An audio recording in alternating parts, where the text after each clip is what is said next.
tak pernah jera dan seolah meledek aparat penegak hukum.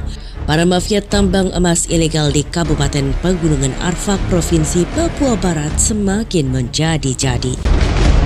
Bagaimana tidak, hingga saat ini terdapat puluhan alat berat yang berjejer dan berlomba-lomba beroperasi mengeruk puluhan titik lokasi tambang emas ilegal yang terletak di Distrik Hing, Kabupaten Pegunungan Arfak.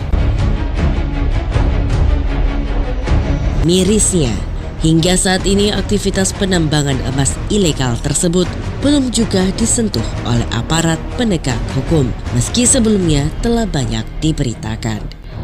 Siapakah otak di balik eksploitasi besar-besaran terhadap alam Papua ini? Adakah oknum yang membekingi kegiatan tambang emas ilegal tersebut?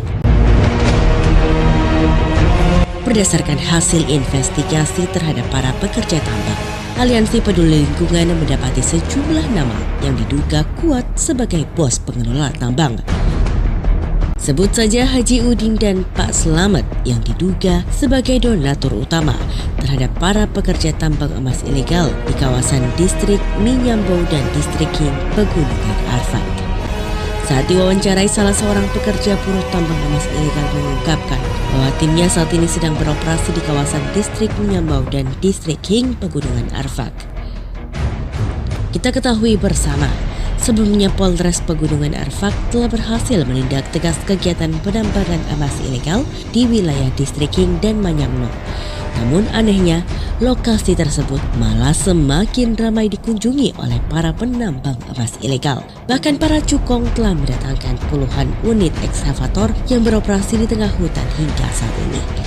Aliansi Peduli Lingkungan Alam Papua atau APEL yang terbentuk dari beberapa lembaga independen dan lembaga pemerhati lingkungan telah sepakat akan bersurat dan melaporkan beberapa nama yang diduga menjadi bos tambang ilegal ke Mabes Polri Jakarta Selatan. Usai melakukan pertemuan pada Senin 21 Februari, rencananya aliansi ini akan menyetorkan barang bukti temuan beserta daftar nama yang diduga bos tambang atas dugaan pembangkangan terhadap undang-undang negara, sekaligus melaporkan dugaan pembekingan kepada oknum anggota atas kegiatan ilegal tersebut. Kepala Kepolisian Republik Indonesia Jenderal Listio Sigit Prabowo juga telah beberapa kali mendapat desakan dari kalangan pemerhati dan parlemen agar segera mengambil langkah tegas untuk memberantas pembacking mafia tambang ilegal di tanah Papua.